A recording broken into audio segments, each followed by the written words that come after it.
All right, so we're going to finish up here with World War II. We're going to talk about the European theater of the war from the years of 1942 to 1945. Really kind of hitting the highlights here. We're not even remotely attempting to cover the entirety of the war in Europe. Again, this is kind of a survey course, which means we kind of hit the high points, kind of give you the general idea of what's going on, at least the big picture. But the overall plan and the air war above Europe is what we're going to kind of talk about. And then D-Day, we'll talk about that a little bit as well. Then the Yalta Conference and the surrender of Germany, the Potsdam Conference, and all of these things. But again, if you really find World War II interesting in college, when you get to college, there's always classes in the history department that do like World War II specific. They're really interesting if that's what you find to be interesting. That's just not what this course is directly for. So we're going to turn our attention here to Dwight D. Eisenhower. He is the one that makes the decision to ultimately defeat Germany first and then shift the war to Japan after that. And so it doesn't mean that we're not fighting in the Pacific. Of course, we're still fighting, but the concentrated effort is really to first defeat Germany and then finish off Japan. And so hopefully you know this guy, Dwight D. Eisenhower. He ends up getting placed in charge of the U.S. forces, and he's kind of by default in charge of all Allied forces by the time we join the war. He also then goes on to become president. He's a very good president, very high character, and he does a pretty good job and deserves a lot more credit probably than he gets for his terms as president. But that's a different topic for a different day. But we're going to talk about the overall strategy. So when we look at the bombing of Europe and the air war that took place between 1943 and 1945, it really starts with 1943, and you have the U.S. starting to target aircraft factories, oil production facilities, railroad transportation hubs, anything that would impact the ability of Nazi Germany to fight the war. Because one of the ways to win the war, or at least slow down the Nazi war machines, is to cripple their transportation and their communication. If they can't get their vehicles and tanks and aircrafts, where they need to be, if they can't power them because you've destroyed their oil refineries, then this is going to really help slow down their advance and their ability to fight the war. And the U.S. Air Force and the Royal Air Force are going to kind of join together and hit a couple cities really hard over the course of about a month in July of 1943. But one of them is Hamburg, Germany. Now, we don't talk about Hamburg, Germany very much because, it's pretty terrible. Basically in about 2 weeks' time, we kill about 100,000 civilians. Just normal people in the city of Hamburger. And,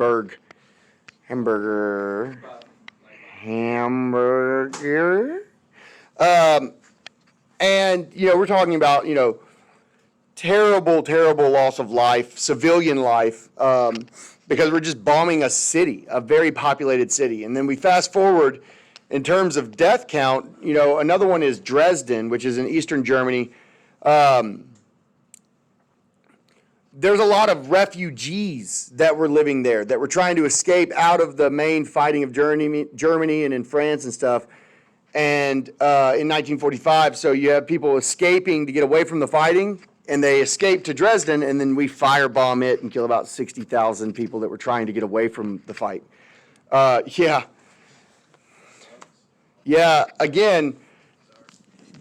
it kind of sucks, realistically.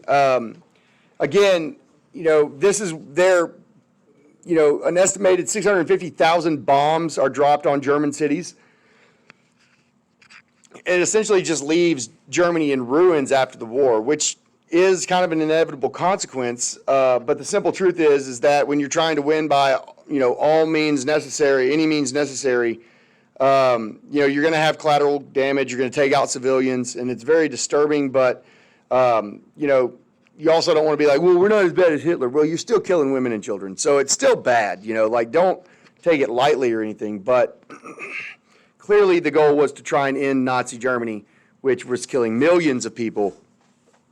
And so we ended up, being effective in what we were trying to do, but ineffective in trying to protect people's lives, which sucks. That brings us to, if we rewind just a little bit from Dresden, we now have to invade France, and we call this invasion D-Day. June 6th of 1944, it became the largest amphibious invasion in world history. Some 200,000 troops stormed the beaches of Normandy, 11,000 aircraft, 4,000 ships. It's a major turning point in the war.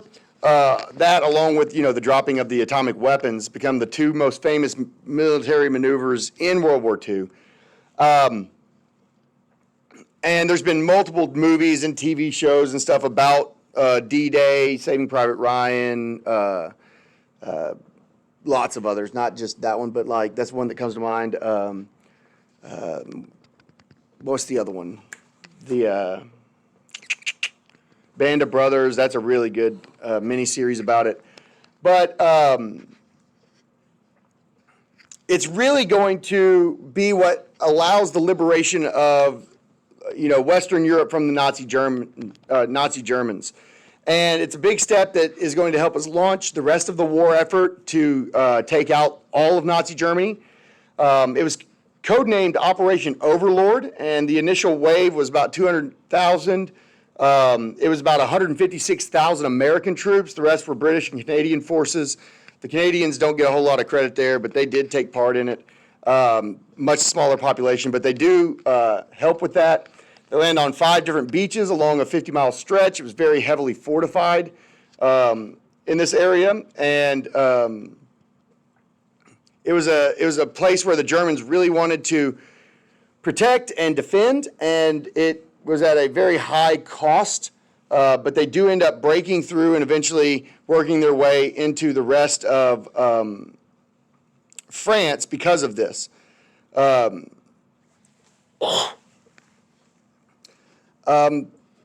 Let's see. I'm trying to get to the key stuff I need you to know.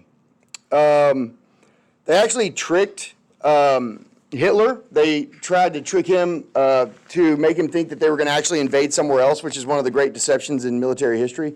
It's pretty funny. Hitler, they wanted him to think that they were going to try and land somewhere else, because actually the narrowest part of the English Channel between England and France seemed like the best choice to land, because that would be the shortest trip. You can get more people faster. So they actually were like, well, that's where we're going to pretend that we land. And so you've got German pilots flying over at high altitudes, like spying and checking out troop movements. And so they decide that they're going to go and get a bunch of like wooden cutout tanks and army stuff, and they're going to build like fake camps at this certain point. And so they start doing that like 6 months ahead of time. And literally it's like they have inflatable like tanks and stuff. Like from the air, if you're taking pictures, it looked like a bunch of troops and airplanes and stuff. They were about to launch from this point. And so Hitler sends a huge portion of his army and fortifications to this point that they trick him into thinking that they're going to go to. But in reality, they're going to go to Normandy. And so it was less defended. It was kind of a, haha, Hitler, you're stupid. And literally, quite literally, you're talking about cardboard and wooden cutouts, tricked the Nazi war machine, and took them off their toes. It was kind of pretty funny. The Americans quickly are able to capture what was known as Utah Beach, and then, Omaha Beach, you had basically 2,000 casualties in the first day, basically, of fighting there. But about 156,000 troops end up making it. So you lost about like 34,000 men in about a day and a half getting off these boats. I mean, crazy. And that was not at the heavily fortified portion. And so, yeah, they're dragging people out of the sea. I mean, you're talking about they get, by June 11th, the beaches are fully secured. Another 36,000 troops show up.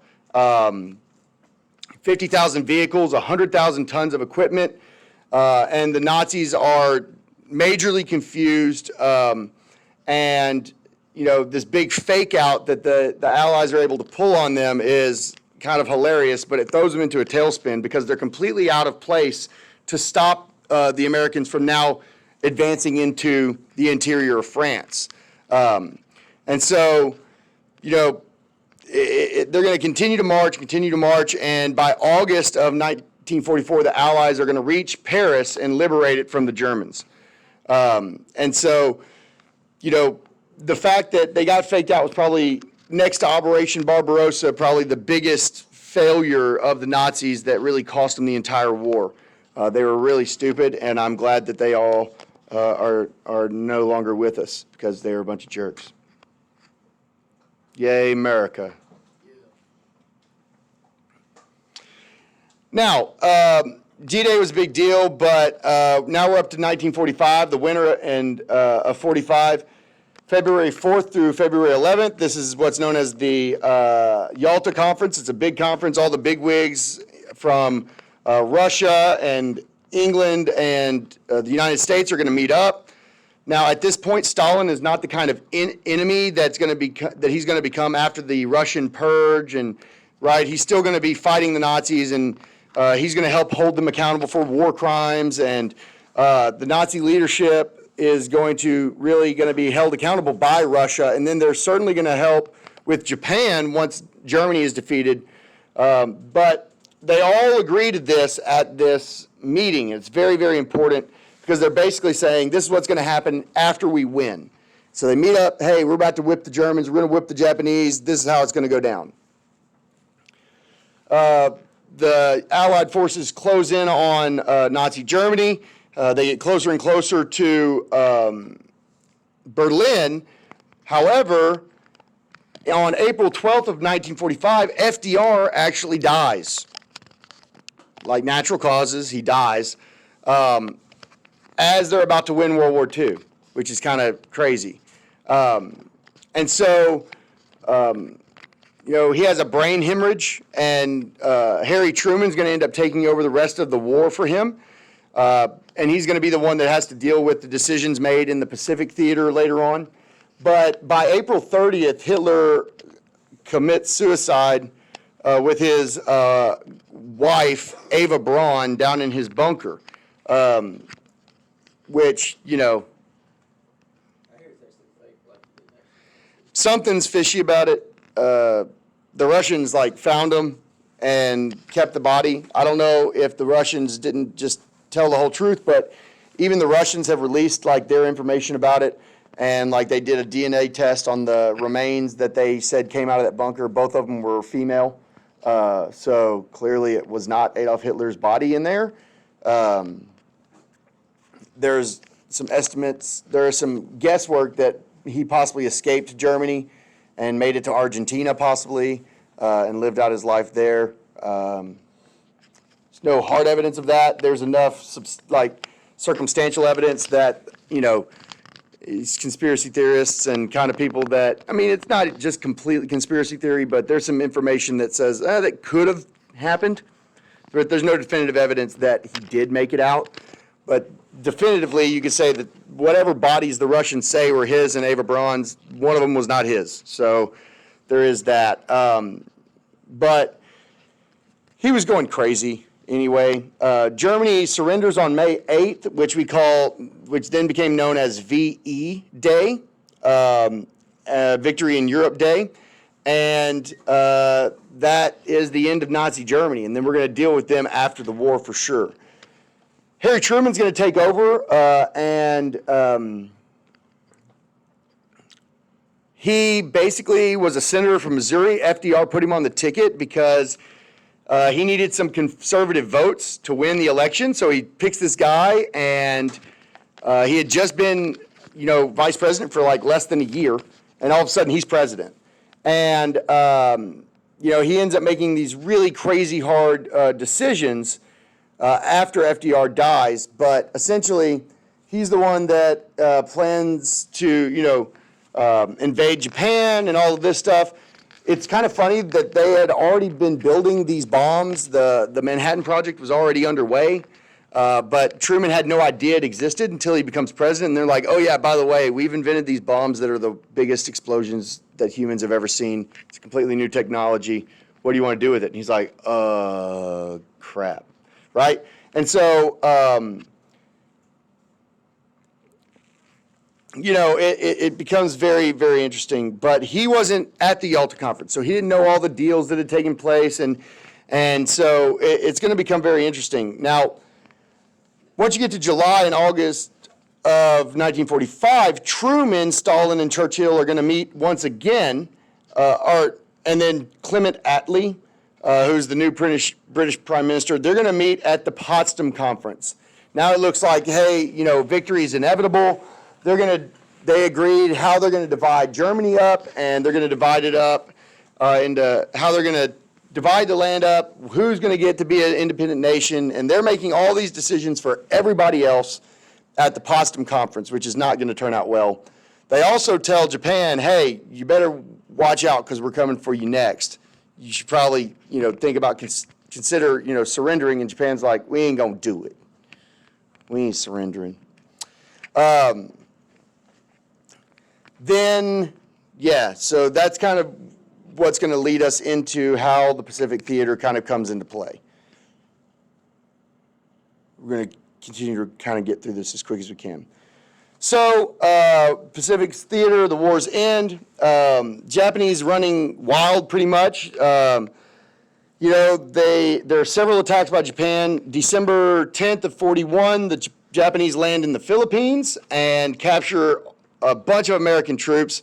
Something like 78,000 American and Filipino soldiers have to surrender, and then they are subject to the Bataan Death March, where they are marched on foot, not given food and water to these camps, where these POW camps, where thousands and thousands are going to die of disease and starvation. And we kind of talked about that a little bit during the atrocities of the war. The Japanese are very not giving a crap about anybody. But you have some major battles that are going to take place. We have Midway Island, we have Wake Island. All of these are going to be very essential to the United States being able to move its way into the Pacific and finally work its way towards Japan. They can't launch an attack unless they get close enough to Japan. And so they're slowly going to work through the Mariana Islands to the Philippines and liberate the Philippines.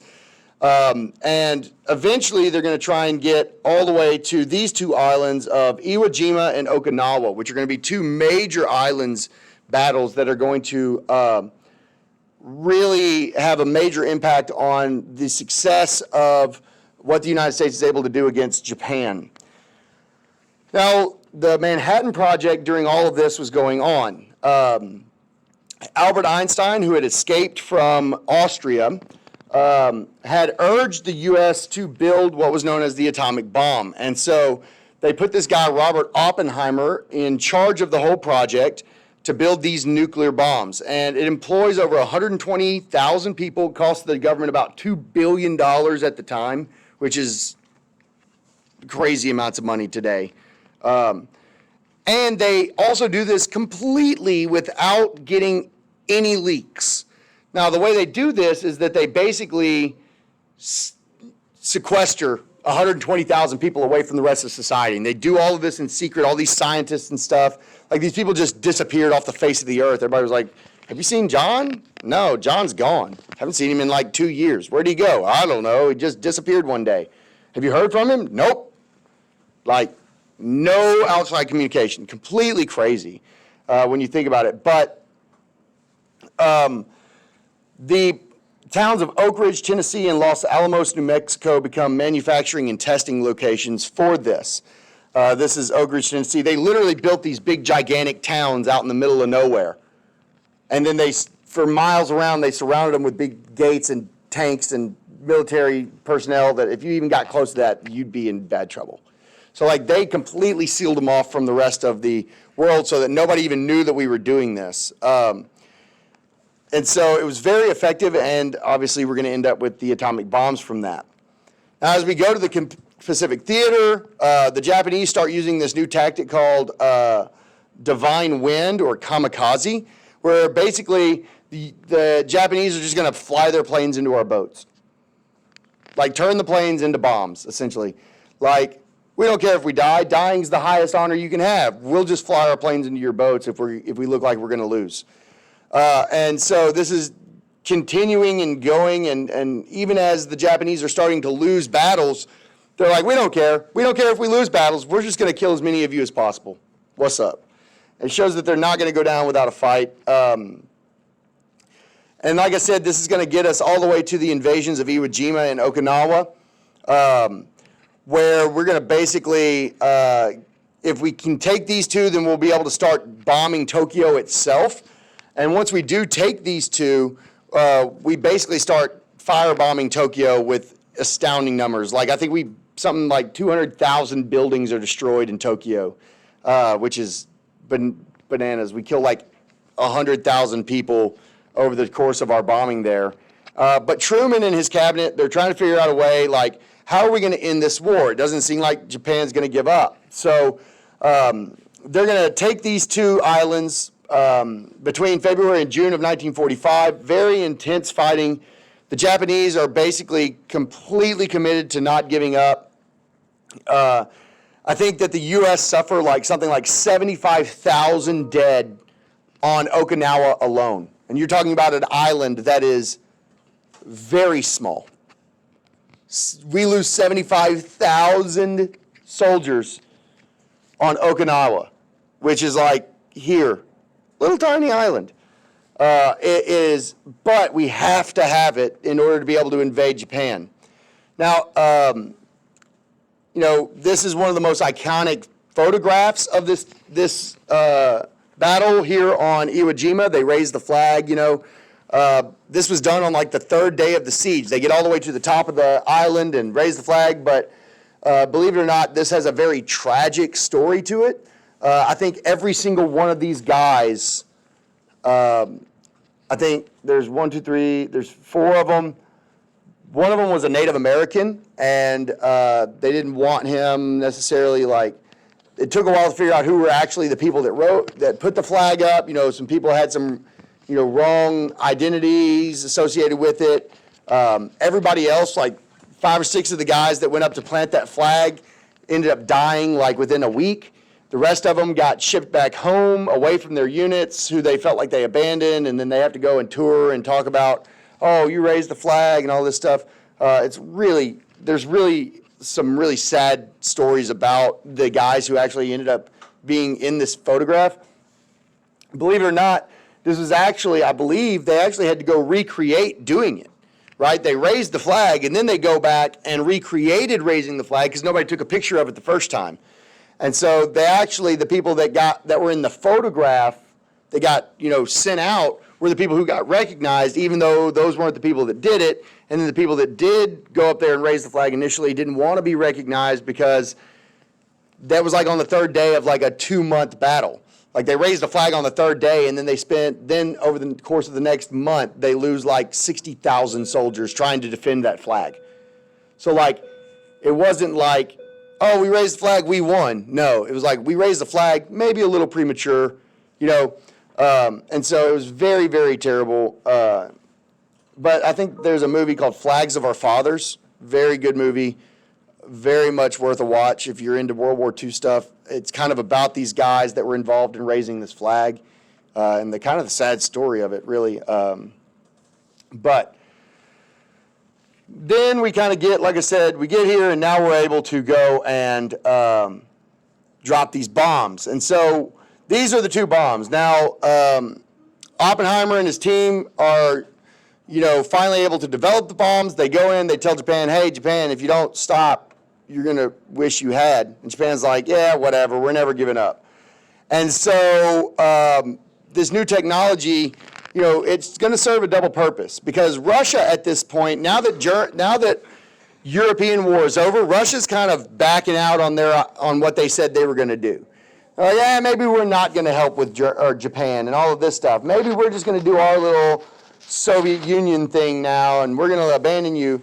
Well, we start worrying about it because of the communists, and Stalin's going to start purging and killing millions of Russians and stuff. So we look at it and we're like, well, we can make Japan surrender and we can show the Russians they better watch out. So it kind of served a double purpose. And these are the two bombs that are used, the Fat Man and Little Boy. Now, there are actually two different types of bombs. One of them is a plutonium bomb, and one of them is a uranium bomb. The reason is because plutonium was way harder to process and get than uranium. And we actually only had two of these. Yeah, we actually only had two of them. We were kind of bluffing. We were like, Japan, if you don't surrender afterwards, we're going to start dropping one of these every 3 days if you don't give up, which is a lie because we didn't have enough plutonium or uranium to do that. So we really hoped that after we dropped the second one, they'd quit, or we were going to be in trouble. But they are loaded up and put onto this aircraft known as the Enola Gay, which is named after the mother of the pilot who flew it. Yeah, he named his plane after his mom. That guy's name was Paul Tibbets Jr. And so he named his plane the Enola Gay. Paul Tibbets Jr. Yeah, he's a cool guy. But they're going to end up dropping the bomb on Hiroshima and Nagasaki. And basically, Little Boy gets dropped on August 6th of 1945. About 140,000 are killed instantaneously. Literally in the flash of an eye. Like, boom, 140 dead. 140,000 dead. The problem was that this used to be like a big giant city. Like a big bustling metropolis. And now there's like 7 buildings left standing. The biggest problem was that these cities were also, a lot of their buildings were still made out of wood. And so you drop a bomb and then everything catches on fire and burns down that doesn't get knocked down, right? And, they'd already firebombed Tokyo, but in terms of, this is incredibly haunting. Because, it just shows how horrible these weapons were. I mean, on the buildings that were still standing, there were literally shadows of people. Like this person was kind of crouched over, like hiding. They saw the bomb, and then they crouched over to hide. And literally, it burned the stone around them, but their bodies protected the spots behind them and literally left like shadows on the wall. And they were incinerated and disintegrated, and what was behind them was just marked with their shadow, like literally vaporized people. Kind of crazy, mushroom clouds and all this stuff, and yeah, it was bad. And so you go, well, why did we do this? Then, we say, hey, Japan, surrender, and Japan was like, no, we're still not going. And then we drop it on Nagasaki, and over 100,000 die instantly. And that doesn't count the ones that are going to have radiation poisoning and stuff like that. And the destruction that's going to cause for, a long time in Japan. And so basically, after that one, Japan's like, okay, we'll stop. And they are able to surrender. So when you put in all of this in perspective, Japan is finally going to surrender on August 15th of 1945. And the total aftermath of World War II, you're looking at about 60 million killed, or 60 to 100 million. Jewish population of Europe devastated, 90 to 95% of the Jewish population probably killed. Unprecedented economic prosperity in the U.S., though. We're getting rich. We're making all these weapons and stuff. Federal government becomes a very permanent force in our daily life, and the world is then shaped by two superpowers, the USA and the Soviet Union, which, by the U.S., we end up spending about $320 billion on the war in those terms of money. So that brings us to the end of